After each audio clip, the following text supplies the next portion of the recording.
Assalamualaikum warahmatullahi wabarakatuh. Saya Iman Prihandono, dosen pada Fakultas Hukum Universitas Airlangga di Surabaya. Nah, ini adalah video series ketiga dari video seri bisnis dan hak asasi manusia. Dalam video ini, saya akan fokus pada uji tuntas hak asasi manusia atau human rights due diligence, sebagaimana disebutkan dalam pilar kedua dari United Nations Guiding Principle on Business and Human Rights, Corporate Responsibility to Respect. Nah, di video sebelumnya saya sudah menyampaikan di pilar kedua, John Ruggie mendorong korporasi untuk do no harm, tidak melakukan pelanggaran hak asasi manusia atau tidak menimbulkan dampak negatif terhadap hak asasi manusia. Caranya adalah dengan prinsip knowing and showing. Korporasi harus tahu dulu, harus melakukan assessment, dampak negatif apa yang bisa mereka timbulkan. Dari tahu itu maka mereka bisa mengambil langkah-langkah untuk mencegah hal itu terjadi. Nah, selain itu juga harus menyampaikan kepada publik, showing bahwa langkah-langkah yang sudah diambil itu adalah sampai dengan tahap mana dan langkah apa yang akan dilakukan ke depan untuk perbaikan-perbaikan.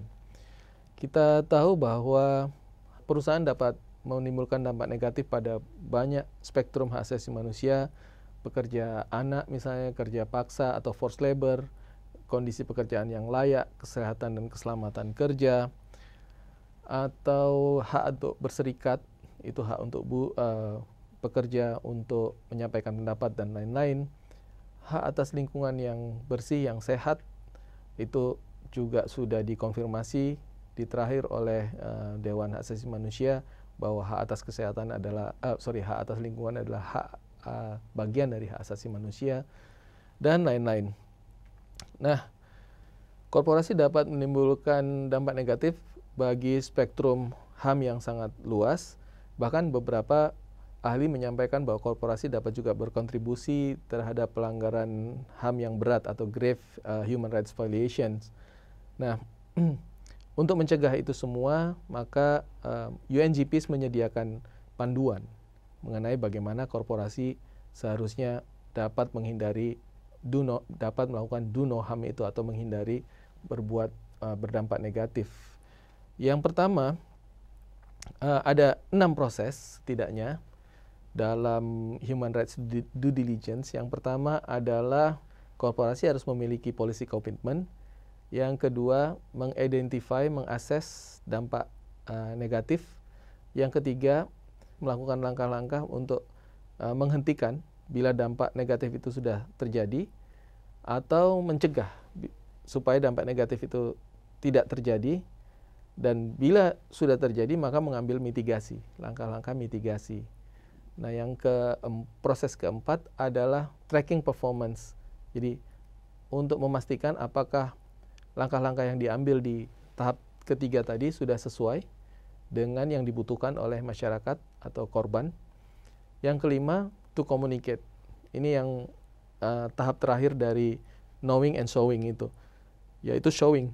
Yang kelima, dari assessment yang dilakukan, mengambil langkah-langkah, tracking performance, itu ditunjukkan kepada publik melalui sebuah report yang bisa diakses oleh masyarakat banyak. Dan dari report itu nantinya masyarakat dapat memberikan masukan, atau kelompok masyarakat sipil juga yang berkepentingan dapat memberikan masukan mengenai perbaikan-perbaikan, sehingga human rights due diligence ini berbeda dengan uji tuntas yang kita kenal. Misalnya mahasiswa fakultas hukum atau di fakultas hukum biasanya diajarkan untuk melakukan audit legal audit atau uji tuntas hukum.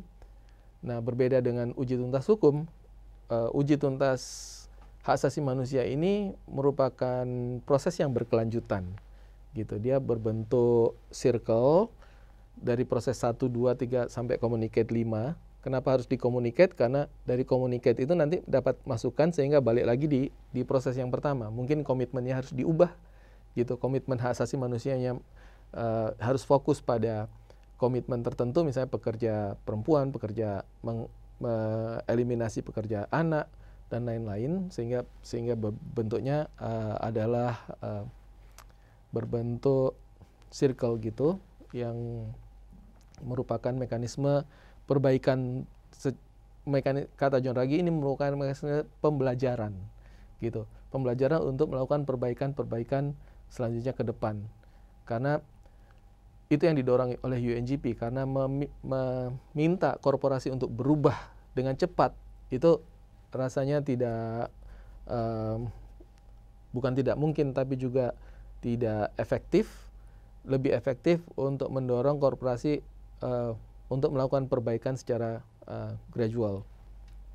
Nah, yang pertama, tahap pertama dari human rights due diligence atau uji tuntas itu adalah korporasi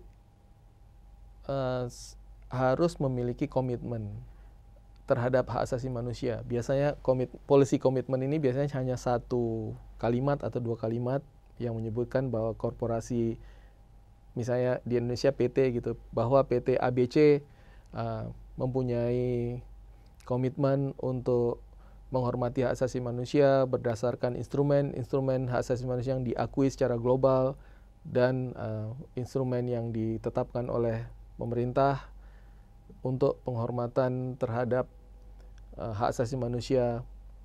Kalau mau lebih spesifik bisa disebut lebih spesifik.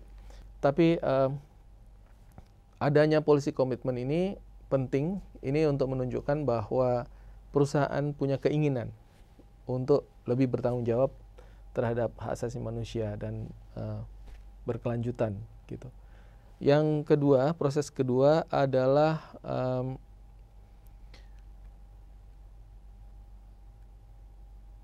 melakukan identifikasi, assessment, jadi melakukan human rights impact assessment. Human rights impact assessment ini korporasi pertama harus memiliki analisa mengenai most salient human rights impact gitu. Apa saja permasalahan human rights yang akan sering muncul atau yang terdekat dengan dia, atau bahasa Inggrisnya biasa disebut dengan most salient. Nah, tentu korporasi atau pihak ketiga misalnya yang melakukan human rights due diligence ini, uji tuntas hak asasi manusia ini, akan melihat stakeholders atau siapa saja yang berhubungan dengan korporasi, memiliki kontak atau memiliki kepentingan dengan korporasi, dengan operasi usaha korporasi. Misalnya tenaga kerja, lingkungan, masyarakat sekitar. Masyarakat sekitar ini bisa masyarakat umum maupun masyarakat adat. Kalau berkaitan dengan pekerja anak berkaitan dengan nelayan, petani untuk penggunaan air misalnya, atau penggunaan lahan, berkaitan dengan konsumen, itu akan dilihat dan disesuaikan dengan hak asasi masing-masing gitu, yang berdasarkan standar global maupun standar nasional yang berlaku. Nah, setelah mengetahui the most salient human rights issues yang bisa dihadapi oleh korporasi, maka selanjutnya adalah melakukan human rights impact assessment. Nah, di situ akan dinilai impact apa yang paling sering dan paling membahayakan bagi masyarakat atau bagi korban gitu. Nah, ini dulu yang harus diprioritaskan bagi korporasi untuk diselesaikan. Nah, selanjutnya masuk ke tahap ketiga, yaitu melakukan langkah-langkah. Setelah mengetahui most salient human rights issues dan melakukan human rights impact assessment, maka korporasi harus mengambil langkah-langkah. Langkah yang pertama diambil adalah to prevent, yaitu mencegah supaya pelanggaran hak asasi manusia terjadi. Gitu, setelah mengetahui dampak yang bisa ditimbulkan, berarti dicegah dulu. Nah, namun apabila dampak yang ditimbulkan itu sudah terjadi, maka korporasi harus mengambil langkah-langkah untuk menghentikan, gitu, to stop. Gimana caranya dampak itu bisa dihentikan saat itu juga, dan mengambil langkah untuk memitigasi, to mitigate. Jadi to prevent, to cease ini berarti to stop, dan to mitigate. Ada 3 langkah yang diambil dalam tahap ketiga untuk human rights due diligence ini. Nah, tentu langkah-langkah yang prevent, cease, dan mitigate ini disesuaikan dengan temuan dari sebelum di langkah kedua, yaitu Human Rights Impact Assessment.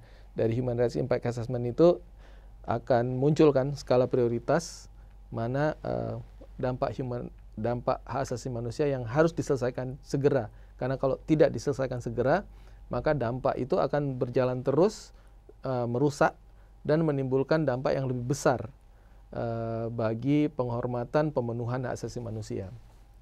Nah, langkah yang keempat adalah tracking performance. Nah, tracking performance ini juga tidak bisa diambil begitu saja, tapi juga harus berdasarkan penilaian yang berdasarkan langkah yang sudah diambil di tahap ketiga tadi.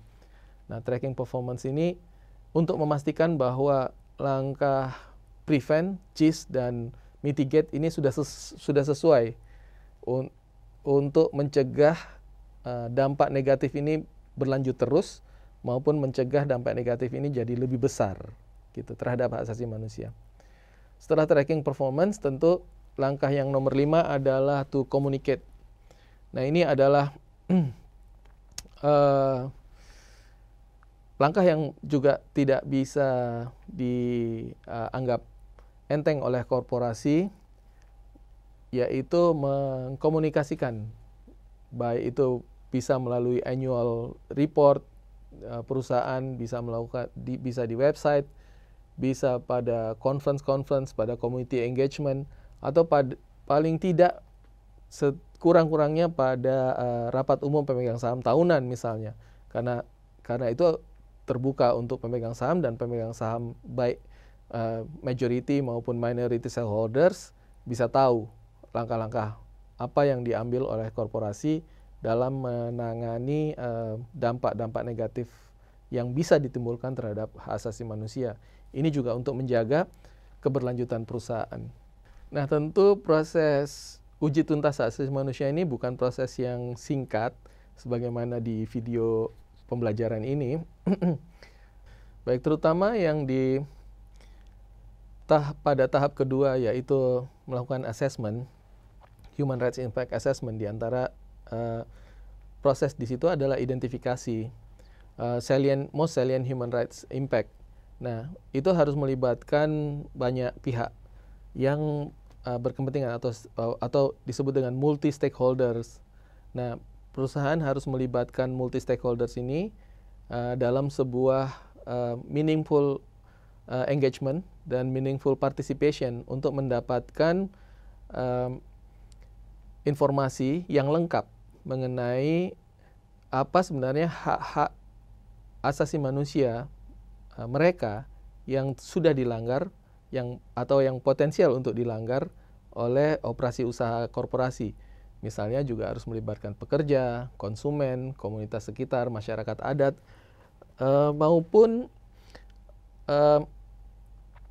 masyarakat sipil, dan juga ahli-ahli dalam hak asasi manusia untuk menunjukkan kepada perusahaan mengenai most salient human rights impact yang dapat muncul dalam operasi usahanya.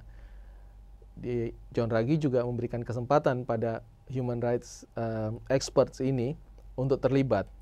Memang tidak ada kewajiban, yaitu apabila diperlukan, terutama bila diperlukan oleh baik di sisi korporasi untuk meminta bantuan human rights expert, maupun masyarakat yang terdampak bila mereka memerlukan human rights expert.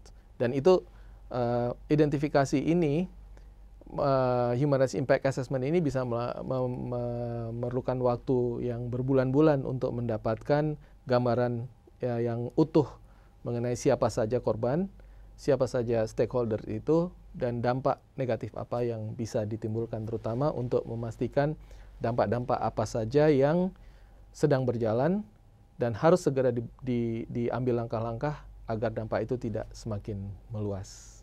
Nah, itu tadi materi tentang uji tuntas hak asasi manusia yang berkaitan dengan 5 proses dalam human rights due diligence, bagaimana dimandatkan oleh United Nations Guiding Principle di pilar keduanya, corporate responsibility to protect, yaitu melalui knowing and showing dan do no harms dengan cara melakukan uji tuntas.